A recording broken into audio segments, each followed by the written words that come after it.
Peradaban undat-undat. Kalau anak menyikat gigi dengan mengambil odol temannya tanpa izin, dapat poin minus sekian. Kalau terlambat sekian menit masuk kelas, poin minus sekian. Kalau di luar beberapa jam free time masih bawa handphone, poin minus sekian.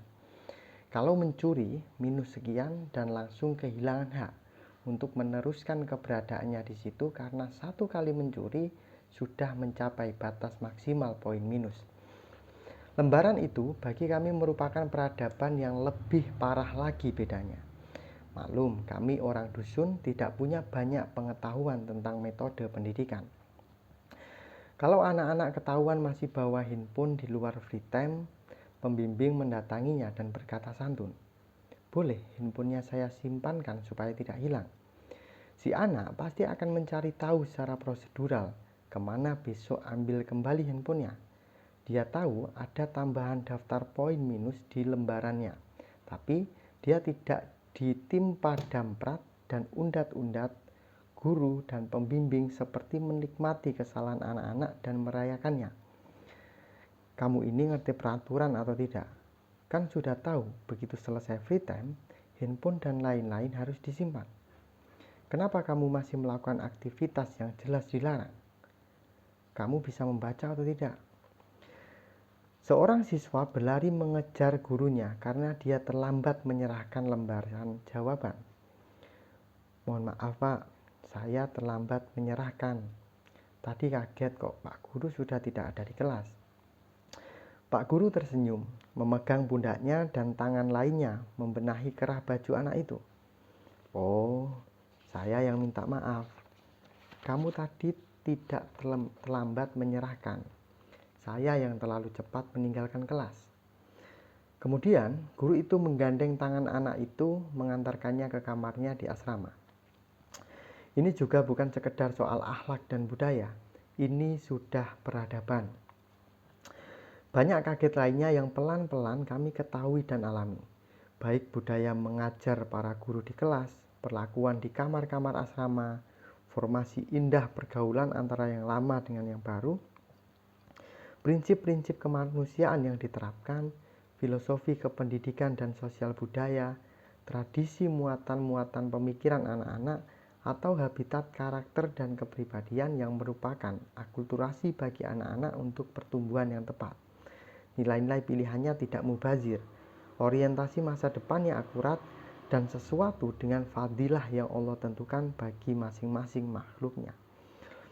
Anak-anak kami di sini diamankan dari berbagai jenis racun globalisasi, materialisme, feodalisme, hedonisme, lebayisme. Pada saat yang sama, anak-anak dirabui bakatnya, dikembangkan potensinya, dipacu kreativitasnya, dan dirangsang berbagai kemampuannya.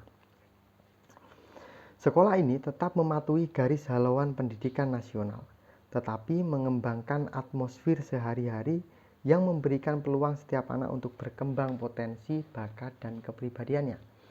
Ini bukan sekolah yang dikontrak oleh industri dan pabrik-pabrik untuk memproduksi dan menyuplai manusia robot, onderdil, dan spare part. Ini bukan sekolah yang mencetak murid-murid menjadi mur dan baut yang diukur tingkat produktif kapitalistiknya. Ini adalah sekolah untuk membangun peradaban manusia. Secara keseluruhan, atmosfer kependidikan di sekolah dan asrama ini membuat kami orang tua merasa aman dan lega atas pertumbuhan anak-anak kami. Kami meyakini bahwa anak-anak saya sudah menjadi penumpang bahtera pendidikan yang mengantarkan mereka ke masa depan yang selamat dan menyelamatkan. Tidak kami sesali bahwa anak kami tidak istimewa menurut ukuran-ukuran akademik, sebab sekurang-kurangnya mereka menjadi terpacu untuk memaksimalkan apa saja yang memang wajib dipacu sebagai anak dan manusia. Secara keseluruhan, atmosfer kependidikan di sekolah dan asrama ini membuat kami orang tua merasa aman dan lega atas pertumbuhan anak-anak kami. Kami meyakini bahwa anak-anak saya menjadi penumpang bahtera pendidikan yang mengantarkan mereka ke masa depan yang selamat dan menyelamatkan. Tidak kami sesali bahwa anak kami tidak istimewa menurut ukuran-ukuran akademik. Sebab sekurang-kurangnya Mereka menjadi terpacu untuk memaksimalkan apa saja yang memang wajib dipacu sebagai anak dan manusia. Rapor di keluarga kami adalah perjuangan dan tanggung jawab, bukan hebatnya pencapaian. Salah satu puncak shocking fakta peradaban sekolah ini yang kami rasakan adalah prestasinya di berbagai lomba regional, nasional, dan internasional. Selama hanya 3 tahun, sekolah ini memproduksi 40 medali internasional dalam olimpiade berbagai bidang ilmu, karya budaya, dan olahraga. Sebanyak 97 medali nasional dan 138 medali regional. Terakhir, sekolah ini menjadi semacam juara umum untuk sekolah yang memproduksi juara internasional terbanyak di Genius Olympiad di Oswego State University of New York pada Juni 2017. Anak-anak menjadi juara-juara itu bukan tujuan sekolah ini, melainkan akibat positif dari budaya, akhlak, dan manajemen pendidikan yang mereka terapkan. Peradaban sekolah ini menerjemahkan etos competitiveness tidak mengarah ke permusuhan dengan persaingan yang saling menegasikan, tetapi menjinakkannya dengan perspektif nilai yang lebih besar dan lebih prinsipil dari peradaban manusia.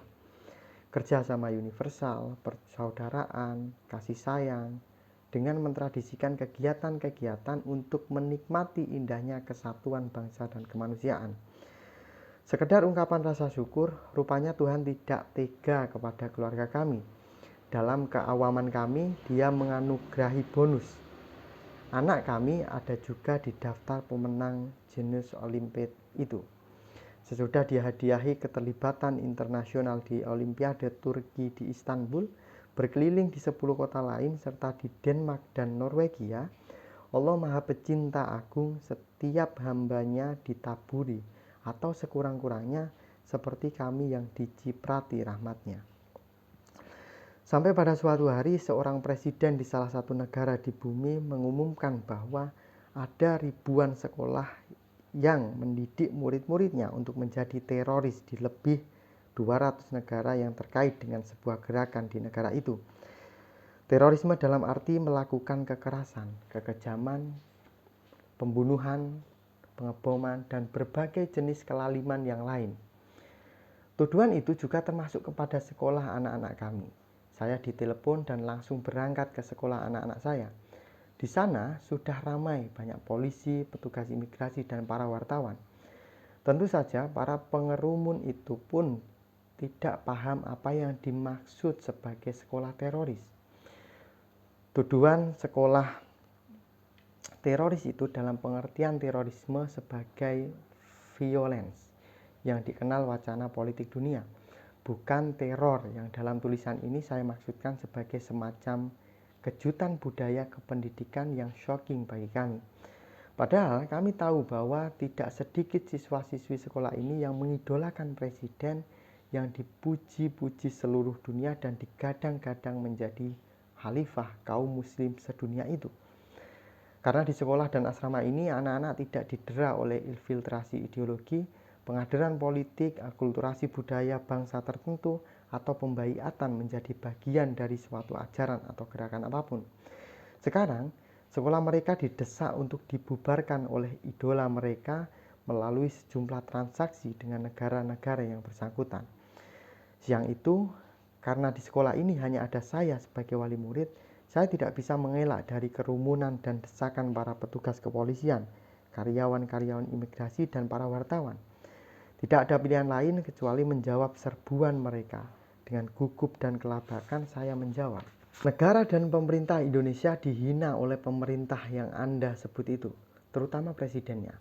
Mereka menuduh bahwa NKRI adalah negara abal-abal, negara yang tidak punya pemerintahan sebagai negara-negara normal lainnya, tidak punya intelijen dan sistem keamanan, sehingga bisa ada sekolah teroris yang dibiarkan hidup lebih dari 25 tahun.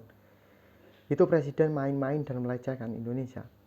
Sebagai warga negara, saya tidak terima dan tidak ikhlas dunia akhirat. Sudah tampak di mata saya siapa yang akan awet lestari dan siapa yang akan terjungkal dan mengalami kehancuran. Ini soal waktu saja.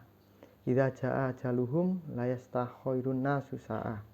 Kalau sudah tiba momentumnya, tak ada yang sanggup menundanya. Seluruh dunia sedang berada di depan pintu gerbang peralihan peradaban baru yang kebanyakan penghuni dunia belum punya ilmu untuk bisa melihat dan menyadarinya. Maka kemudian, alhamdulillah Tuhan menuntun pemerintah Indonesia dari Kementerian Luar Negeri, Kementerian Pendidikan hingga presidennya untuk meletakkan diri pada jalur pikiran sebagaimana jawaban saya atas wawancara darurat itu. Sesudah itu, berlangsung sejumlah kerepotan dan bahaya bagi sejumlah guru yang terkait dengan tuduhan abal-abal itu. Tetapi, cacing-cacing terus menggeliat dan setiap manusia tak henti berikhtiar. Pada 6 Juli 2017, dua anak kami yang lain mulai masuk asrama di lembaga pendidikan yang sama sebagaimana saya ceritakan di tulisan ini. Abad 20-21 di muka bumi adalah abad talbis. Talbis adalah strategi global ketika iblis berkostum dan bermake up wajah seperti malaikat. Adam dan Hawa diberdaya, juga kita semua anak turunnya. Neraka diperkenalkan sebagai surga dan sebaliknya. Baik diburukan, buruk dibaikan. Benar dan salah dibalik. Pahlawan dituduh pengkhianat dan pengkhianat melantik diri menjadi pahlawan. Begitulah pengetahuan, ilmu, pandangan hidup, peta politik, nilai-nilai kebudayaan dan peradaban saat ini. Bergelimang talbis.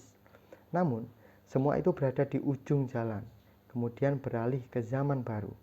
Anak-anak saya harus menjadi bagian dari fajar hari terbitnya matahari peradaban baru.